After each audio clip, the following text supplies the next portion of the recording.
Hello everyone, সবাইকে শুভ সকাল। আহ, আজকে আমরা কেপিপিএল শেয়ারটি নিয়ে কথা বলবো। আপনারা স্ক্রিনে দেখতে পাচ্ছেন কেপিপিএল শেয়ারটি মোটামুটি লাস্ট 4 দিন যুদ্ধ করে গতকাল কিন্তু সে তার এই যে রেঞ্জ সেটা কিন্তু আর ধরে রাখতে পারেনি। তো সেক্ষেত্রে আসলে অনেকেই জানতে চেয়েছেন যে কি করা যায়। সেক্ষেত্রে আমরা দেখতে পাচ্ছি যে গতকাল যেহেতু খুবই কম পরিমাণ ভলিউমে শেয়ার প্রাইস ফল করে, সেক্ষেত্রে আমরা এখানে একটা সাপোর্ট দেখতে পাচ্ছি যে মুভিং এভারেজে এসে কিন্তু সে সাপোর্ট নিয়েছে। সেক্ষেত্রে এটা তার একটা সাপোর্ট জোন। সে সেই ক্ষেত্রে আমরা আশা করতে পারি যে শেয়ার আজকে হয়তো সাপোর্ট জোনে সাপোর্ট নিয়ে এটা 25 টাকা 70 পয়সার এই লেভেলটা কিন্তু তার একটা স্ট্রং সাপোর্ট জোন। সেক্ষেত্রে মুভিং এভারেজটাও একটা তার সাপোর্ট জোন। সেক্ষেত্রে আশা করা যায় যে হয়তো এখান থেকে ঘুরে যাবে, আর যদি এখান থেকে ঘুরতে না পারে তাহলে আশা করা যায় যে সে 24 টাকা রেঞ্জে আবারও আসতে পারে। তো যাই হোক, আসার বিষয় হলো যেহেতু শেয়ারটি কম পরিমাণ ভলিউমে কারেকশনে যাচ্ছে, সেক্ষেত্রে খুব বেশি প্যানিক হওয়ার কিছু নাই। তো সেক্ষেত্রে এখন পর্যন্ত হয়তো আমরা পজিটিভলি চিন্তা করতে পারি। তো যাই হোক, আমরা যদি অন্য কিছু ইন্ডিকেটর দেখে আসি, আমরা যদি দেখি ম্যাকডিটা দেখে আসি। ম্যাকডি দেখতে পাচ্ছি খুবই ন্যারো হয়ে আছে, যদিও জিরো লাইনের উপরেই রয়েছে।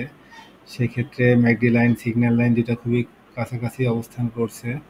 উইকলিতে যদি দেখি, উইকলিটা ম্যাকডির পজিশন একটু দুর্বল আমরা দেখতে পাচ্ছি। আচ্ছা, এরপরে আমরা অন্য কিছু ইন্ডিকেটর দেখব। আমরা যদি আরএসআইটা দেখি, আরএসআই আরএসআই বর্তমানে 52 লেভেলে রয়েছে। সেক্ষেত্রে এটা একটি স্ট্যান্ডার্ড আরএসআই লেভেল। সেক্ষেত্রে আমার মনে হয় যে শেয়ারটি এখনও যে খুব বেশি প্রবলেম প্রবলেমে আছে আসলে এখন বলা যায় না, যেহেতু কম পরিমাণ ভলিউমে এটা কারেকশন হচ্ছে। সেক্ষেত্রে আজকে যদি ইউটার্ন নিতে পারে তাহলে কিন্তু ভালো, নইলে শেয়ারটি কিন্তু আরও নিচের দিকে যেতে পারে, অর্থাৎ 24 টাকা রেঞ্জের দিকে যেতে পারে। আসলে অ্যাকচুয়ালি এই টাইপের শেয়ারের ক্ষেত্রে যেটা হয়, যদি এমন হয় যে আজকে হল্টেড হয়ে গেল উল্টা, সেক্ষেত্রে পাবলিক কিন্তু আবার এটা কেনার জন্য দৌড়াদৌড়ি শুরু করবে। আবার যখন এটা হয়তো একটু ডাউন ট্রেন্ডে যায়, তখন পাবলিক হয়তো ভাবে যে এটা আরও অনেক নিচে নেমে যাবে, তখন খুব সেল প্রেশার চলে আসে।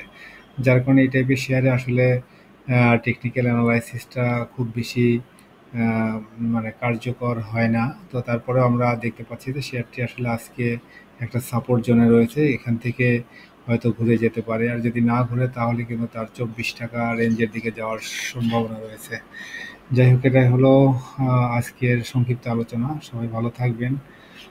আশা করা যায় যে হয়তো ঘুরে যাবে। যাই হোক, দেখা যাক কি হয়। সবাই ভালো থাকবেন।